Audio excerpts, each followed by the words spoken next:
55-ാം ദിവസം പിന്നിടുന്ന ആശാ വർക്കേഴ്സിൻ്റെ സമരം. അവരുടെ സമരത്തിന് മുന്നിൽ ഇതുവരെ യാതൊരുവിധ അനുകൂലമായിട്ടുള്ള തീരുമാനവും സർക്കാരിന് എടുക്കാൻ സാധിച്ചിട്ടില്ല എന്നുള്ളതാണ് വളരെ ദൗർഭാഗ്യകരമായിട്ടുള്ള ഒരു കാര്യമായിട്ട് നമുക്ക് പരിശോധിക്കാൻ സാധിക്കുന്നത്. കാരണം 2 ദിവസം മുമ്പ് നടത്തിയ വിശദമായിട്ടുള്ള ഒരു ചർച്ചയിൽ നടത്തിയ വിശദമായിട്ടുള്ള ചർച്ചയിലും യാതൊരുവിധ പരിഹാരവും അപ്പോഴും അവർക്ക് അനുകൂലമായിട്ട് ലഭിച്ചിട്ടില്ല എന്നുള്ളതാണ് മറ്റൊരു കാര്യം. ആ ഒരു ചർച്ച എന്ന് പറയുന്നത് ട്രേഡ് യൂണിയൻസിൻ്റെ കൂടെ തന്നെ ആണ് ആ ഒരു ചർച്ച ഉണ്ടായിരുന്നത്. അപ്പം അവർ പറയുന്നത് ട്രേഡ് യൂണിയനുമായിട്ടുള്ളൊരു ചർച്ചയ്ക്ക് ഇനി മുതൽ അവർ തയ്യാറല്ല എന്നുള്ളതാണ്. കാരണം ഒരു ട്രേഡ് യൂണിയൻസുമായിട്ടുള്ളൊരു ചർച്ചയാണോ യഥാർത്ഥത്തിൽ വേണ്ടത്? കാരണം സമരം നടത്തുന്നതും അല്ലെങ്കിൽ നിരാഹാരം ഇരിക്കുന്നതും ഇത്രയും 2 മാസത്തോളമായി അവർ സമരം ചെയ്യുന്നു. അതൊക്കെ ചെയ്യുന്നത് ആശാ വർക്കേഴ്സാണ്. അപ്പം അവരുമായിട്ടുള്ളൊരു നേരിട്ടുള്ള ചർച്ചയ്ക്കാണ് സർക്കാർ തയ്യാറാകേണ്ടത്. അല്ലാതെ മറ്റുള്ള ട്രേഡ് യൂണിയനുകളെ കൂട്ടിപ്പിടിച്ച് അവർ സർക്കാരിനെ അനുകൂലിക്കുകയും അവർ സർക്കാരിൻ്റെ തീരുമാനങ്ങളെ അനുകൂലിച്ച് കാണുകയും ഒക്കെയാണ് ചെയ്യുന്നത്. പക്ഷേ ഇവിടെ ആശാ വർക്കേഴ്സിൻ്റെ യഥാർത്ഥ ആവശ്യങ്ങൾ പരിഹരിക്കാൻ അല്ലെങ്കിൽ ആവശ്യങ്ങൾ മുന്നോട്ട് വയ്ക്കാൻ അവർക്കാണ് അതിനുള്ള അർഹത. അപ്പോൾ അത്തരത്തിൽ ഇതുവരെ നടന്നിട്ടുള്ള ചർച്ച വളരെ വളരെ നല്ല രീതിയിലല്ല അത് മുന്നോട്ട് പോയിക്കൊണ്ടിരിക്കുന്നത്. മാത്രവുമല്ല ഇന്നലെ ചർച്ചയ്ക്ക് തയ്യാറാണെന്ന് സർക്കാർ അല്ലെങ്കിൽ മന്ത്രി പറയുകയും എന്നാൽ അതിനെതിരെ ഒരു നീക്കം എന്നുള്ള രീതിയിലുള്ളൊരു ചർച്ച അവിടെ നടന്നിട്ടില്ല എന്നും പറയുന്നു. എന്തു തന്നെയായാലും ഈ 2 മാസത്തോളമായി നടത്തുന്ന ഈ സ്ത്രീകൾ നടത്തുന്ന ഈ ഒരു സമരത്തെ അല്ലെങ്കിൽ ഒരു വില കുറച്ച് കാണുന്ന രീതിയിലാണോ സർക്കാർ നോക്കിക്കാണുന്നത്? കാരണം ഈ സമരം ചെയ്യുന്ന സ്ത്രീകളിൽ അധികവും ദളിത സ്ത്രീകളാണ്, 40% സോ ഇവരുടെ എല്ലാ തരത്തിലുള്ള ഉത്തരവാദിത്തങ്ങളും അല്ലെങ്കിൽ കുടുംബം അങ്ങനെയുള്ള മറ്റു ചുറ്റുപാട്, തൊഴിൽ ഇതെല്ലാം വിട്ടിട്ടാണ് ഈ ഒരു സമരത്തിലേക്ക് ഇറങ്ങിത്തിരിച്ചിട്ടുള്ളത്. അപ്പം അത്തരം കാര്യങ്ങളൊക്കെ നമ്മൾ പരിശോധിക്കുന്നുണ്ട്. ഇവർക്ക് ഇത്രയും കാലം ഈ ഒരു സമരം മുന്നോട്ട് കൊണ്ടുപോകണമെന്നുള്ള ഒരു ആവശ്യമില്ല. കാരണം ഈ സർക്കാർ അതിനുള്ള അനുകൂലമായ തീരുമാനമെടുത്താൽ അവർ ഈ സമരത്തിൽ നിന്ന് പിൻവാങ്ങാൻ തയ്യാറാണ്. അത്തരത്തിലുള്ള നെഗോസിയേഷൻസിന് അവർ തയ്യാറാണ്. പക്ഷേ എന്തുകൊണ്ടെന്നാൽ ഇപ്പം നടന്നിരിക്കുന്ന ഈ ചർച്ച ഇത് ഇവരുമായിട്ട് അല്ലാത്തത് കൊണ്ടും ട്രേഡ് യൂണിയനുകളെ കൂട്ടിപ്പിടിച്ച് നടത്തുന്നതുമാണ് അതിനെയാണ് അവർ എതിർക്കുന്നത്. ഇവരാവശ്യപ്പെടുന്ന കാര്യം എന്ന് പറയുന്നത് 21,000 രൂപ ഇവർക്ക് വർദ്ധിപ്പിക്കണം, അതുപോലെ ഓണറേറിയം ഇവർക്ക് വർദ്ധിപ്പിക്കണം എന്നുള്ള കാര്യമാണ് ഇവർ പ്രധാനമായിട്ടും ആവശ്യപ്പെടുന്നത്. അതിനോടൊപ്പം തന്നെ ഇവരുടെ പിരിഞ്ഞു പോകുമ്പോൾ കിട്ടുന്ന പെൻഷൻ തുക അത് ലഭിക്കണമെന്നും ഇവർ പറയുന്നു. ഇത്തരം 2 ആവശ്യങ്ങളാണ് ഇപ്പോൾ പ്രധാനമായിട്ടും ഉന്നയിക്കുന്നത്. ഈ ഓണറേറിയം ഒറ്റ തവണ വർദ്ധിപ്പിക്കണമെന്ന് ഇവർ പറയുന്നില്ല. ഇപ്പോൾ സർക്കാരുമായി നടത്തിയിട്ടുള്ള ഈ ഒരു ചർച്ചയ്ക്ക് ശേഷം സർക്കാരിൻ്റെ ഭാഗത്തു നിന്നും പറയുന്നത് ഒരു കമ്മീഷൻ വയ്ക്കുകയും ആ കമ്മീഷൻ ഇവരുടെ പ്രശ്നങ്ങളെക്കുറിച്ച് പഠിക്കുകയും അല്ലെങ്കിൽ ശമ്പള വർധനവിനെ കുറിച്ചൊക്കെ പഠിച്ചിട്ട് ഒരു 3 മാസമൊക്കെ കഴിഞ്ഞിട്ട് ഇത് നോക്കാം എന്നുള്ളതാണ്. അതിലൊരിക്കലും ഈ ആശാ വർക്കേഴ്സ് തയ്യാറല്ല എന്നുള്ളതാണ്. കാരണം അവർ ഇത്രയും കാലം സമരം ചെയ്തതിന് എന്തെങ്കിലും ഒരു നേട്ടം ഉണ്ടാക്കാതെ അവരെങ്ങനെ സമരം നിർത്തും? കാരണം ഈ ഒരു ശമ്പളം അല്ലെങ്കിൽ എന്തിനാണ് അങ്ങനെ ഒരു കമ്മീഷൻ്റെ ആവശ്യമെന്നാണ് ഞാൻ ചോദിക്കുന്നത്. അവർ മാത്രമല്ല, അവർ ആ കമ്മീഷനെ പൂർണ്ണമായിട്ടും തള്ളുന്നില്ല. അത്തരമൊരു കമ്മീഷൻ ഉണ്ടായിക്കോട്ടെ. കാരണം ഒരു ഇവരുടെ അത്തരമൊരു കമ്മീഷൻ ഉണ്ടായിക്കോട്ടെ. എന്നാൽ ഇവർ ആവശ്യപ്പെടുന്ന ഓണറേറിയം വർദ്ധിപ്പിക്കാൻ അതിനൊരു കമ്മീഷൻ്റെ ആവശ്യം ഉണ്ടെന്ന് തോന്നുന്നില്ല. അല്ലെങ്കിൽ ആ ഒരു കമ്മീഷൻ വേണ്ട എന്നുള്ളത് തന്നെയാണ് ആശാ വർക്കേഴ്സ് പറയുന്നത്. അല്ലാണ്ട് ആശാ വർക്കേഴ്സിൻ്റെ അല്ലെങ്കിൽ ആശമാരുടെ പ്രശ്നങ്ങൾ, അവർ നേരിടുന്ന ജോലി സംബന്ധമായിട്ടുള്ള പ്രശ്നങ്ങളും കാര്യങ്ങളും പഠിക്കാൻ ഒരു കമ്മീഷൻ വന്നോട്ടെ, അതിൽ യാതൊരു തർക്കവുമില്ല. എന്നാൽ ഇവരാവശ്യപ്പെടുന്നത് മിനിമം 7,000 രൂപ ലഭിക്കുന്നതിൽ നിന്നൊരു 10,000 രൂപയാക്കിയെങ്കിലും വർദ്ധിപ്പിച്ചുകൂടെ? അല്ലെങ്കിൽ അത്രയും മിനിമം ആയിട്ടുള്ള കാര്യമെങ്കിലും ചെയ്തുകൂടെ എന്നാണ് സർക്കാരിനോട് ചോദിക്കുന്നത്. അല്ലെങ്കിൽ ആ ഒരു 3000 രൂപ 21,000 രൂപ വേണമെന്നുള്ള കടുത്ത ആവശ്യം ഉന്നയിച്ചാണ് സമരം ആരംഭിച്ചതെങ്കിലും സർക്കാരുമായിട്ടുള്ള ചർച്ചയിലൂടെ അവരിതിന് നെഗോസിയേഷന് തയ്യാറാണ്. അല്ലെങ്കിൽ 3000 രൂപ വർദ്ധിപ്പിക്കുകയും ഈ ക്ഷേമ പെൻഷൻ്റെ അല്ലെങ്കിൽ ഇവർ പിരിഞ്ഞു പോകുമ്പോൾ ലഭിക്കുന്നതിൻ്റെ ഈ ഒരു 2 കാര്യം മാത്രമാണ് അവർ ഇപ്പോൾ സർക്കാരുമായിട്ടുള്ള ചർച്ചയിൽ മുന്നോട്ട് വയ്ക്കുന്നത്. അതിന് പോലും സർക്കാർ തയ്യാറാകുന്നില്ല എന്നുള്ളതാണ് ഇപ്പോൾ കാണുന്നത്. കാരണം ഒരു കമ്മീഷനെ വെച്ചിട്ട് പിന്നെ എപ്പോഴാണ് അവർക്ക് ഈ ഒരു തുക ലഭിക്കാൻ പോകുന്നത്?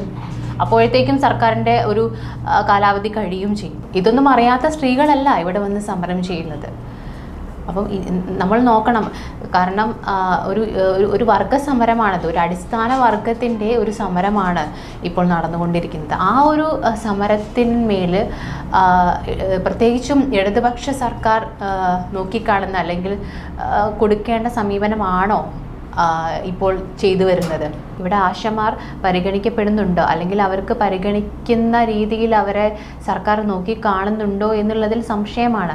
കാരണം ചർച്ചയ്ക്ക് വിളിക്കുന്നതും സംസാരിക്കുന്നതും അവരുമായിട്ട് നേരിട്ടായിരിക്കണം. അല്ലാതെ ട്രേഡ് യൂണിയനുകളുടെ കൂട്ടുപിടിച്ചുകൊണ്ട് ഇത്തരമൊരു കമ്മീഷൻ വേണമെന്നും അതിലൂടെ മാത്രമേ അവർക്ക് ഓണറേറിയം വർദ്ധിപ്പിക്കാൻ പറ്റൂ എന്നുള്ള കാര്യങ്ങളൊക്കെ വീണ്ടും ഒന്ന് ചർച്ചയ്ക്ക് എടുക്കുകയും അവരുടെ യഥാർത്ഥ ആവശ്യങ്ങൾ എന്താണ് എന്നുള്ളത് നോക്കി കണ്ടുകൊണ്ട് പ്രത്യേകിച്ചും ഒരു ഇടതുപക്ഷ സർക്കാർ ഇവരുടെ ആവശ്യങ്ങളോടൊപ്പം തന്നെ നിൽക്കണം എന്നുള്ളത് തന്നെയാണ് പറയാനുള്ളത്. ഇപ്പോൾ ആശാ വർക്കേഴ്സുമായിട്ട് നടന്ന ഈ ഒരു ചർച്ചയിൽ ഓണറേറിയം വർദ്ധിപ്പിക്കാൻ ഒരു കമ്മീഷനെ വേണമെന്നാണ് പറഞ്ഞുള്ളത്.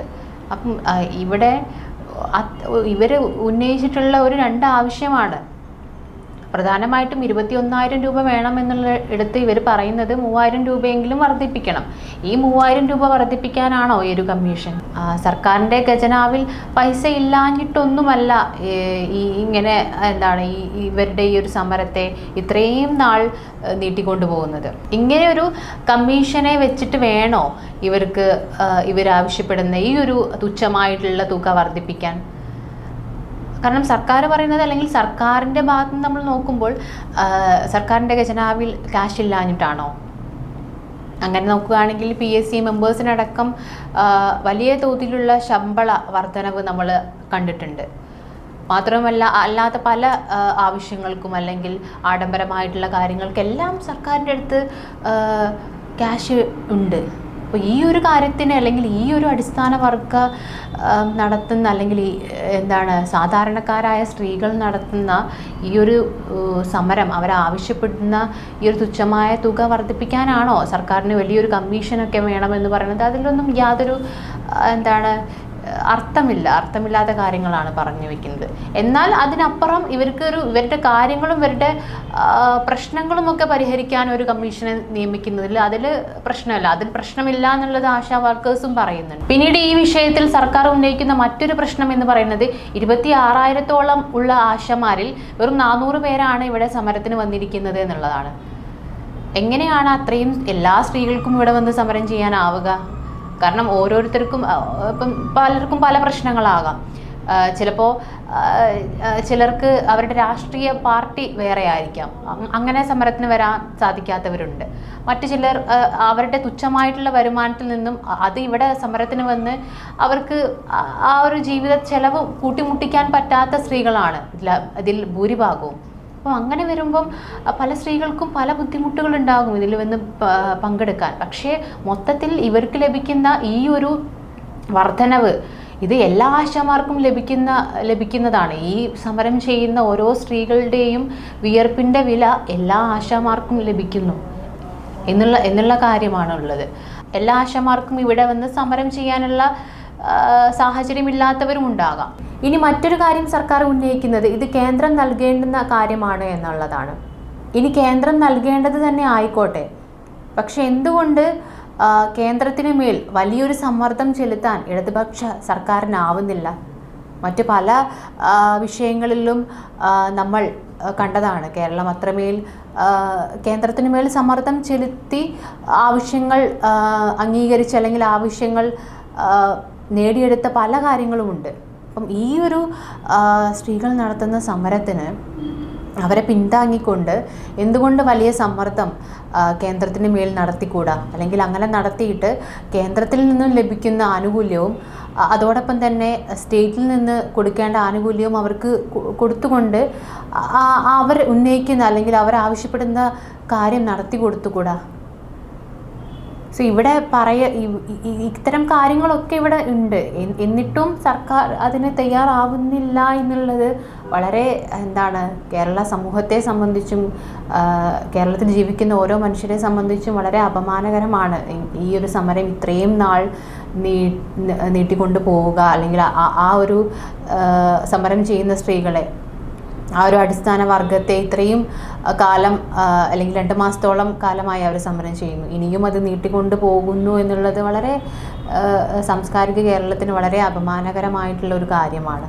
ഇത് കേന്ദ്രത്തിൽ നിന്നും ലഭിക്കേണ്ടതായതുകൊണ്ട് തന്നെ പിന്നീട് സർക്കാർ ഉന്നയിക്കുന്ന മറ്റൊരു കാര്യം എന്ന് പറയുന്നത് ഇത് കേന്ദ്രത്തിൽ നിന്നും ലഭിക്കേണ്ടതായതുകൊണ്ട് തന്നെ നിങ്ങൾ ഡൽഹിയിൽ പോയി സമരം ചെയ്യൂ എന്നുള്ളതാണ്.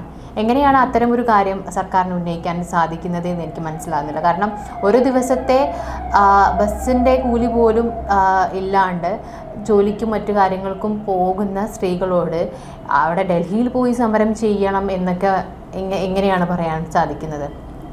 സോ ഇവിടെ സർക്കാരിൻ്റെ ഭാഗത്തു നിന്നും ഈ ഒരു സമീപനം, പ്രത്യേകിച്ചും ഇടതുപക്ഷ സർക്കാരിൽ നിന്നും ഈ ഒരു സമരത്തെ നോക്കിക്കാണുന്നത് വളരെ അപമാനകരമായിട്ടാണ് എനിക്ക് തോന്നുന്നത്. കാരണം പല സമരങ്ങളിലൂടെയും നേടിയെടുത്ത് അല്ലെങ്കിൽ അവകാശങ്ങൾ നേടിയെടുത്ത ഒരു പ്രസ്ഥാനമാണത്. ആ ഒരു പ്രസ്ഥാനം മാത്രമല്ല, ഇവരുടെ സമരം എന്തിനാണ് നിങ്ങൾ സമരം ചെയ്യുന്നത് എന്നുള്ളതാണ് ആദ്യഘട്ടത്തിൽ ഇവരോട് ചോദിച്ചിട്ടുള്ളത്.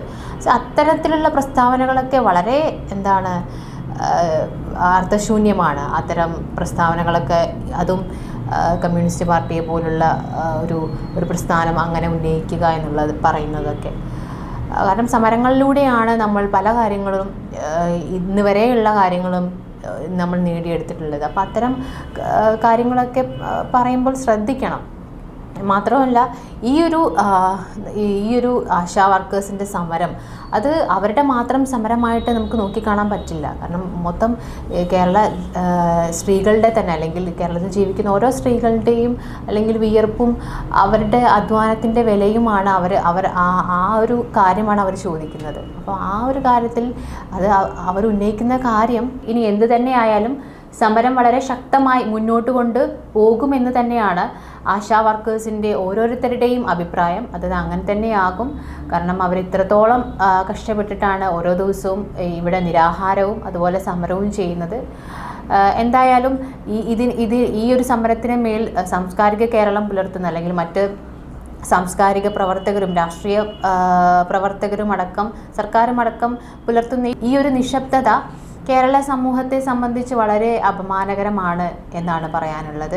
മാത്രവുമല്ല, ഇവിടെ സമരം ചെയ്യുന്ന ഓരോ സ്ത്രീക്കും ഓരോ വോട്ടുണ്ട്. ആ വോട്ട് ഉപയോഗിച്ചും അവർ നൽകുന്ന നികുതി പണം ഉപയോഗിച്ചുമൊക്കെ തന്നെയാണ് സർക്കാർ മുന്നോട്ട് പോകുന്നത് എന്നുള്ള കാര്യം ഒന്ന് ഓർത്താൽ നന്ന്.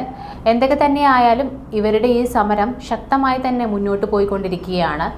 ഇവർ ഉന്നയിച്ചിട്ടുള്ള ആവശ്യങ്ങൾ എത്രയും പെട്ടെന്ന് സർക്കാർ പരിഗണിച്ചുകൊണ്ട് അത് നടത്തിക്കുമെന്ന് നമുക്ക് പ്രതീക്ഷിക്കാം. നന്ദി, നമസ്കാരം.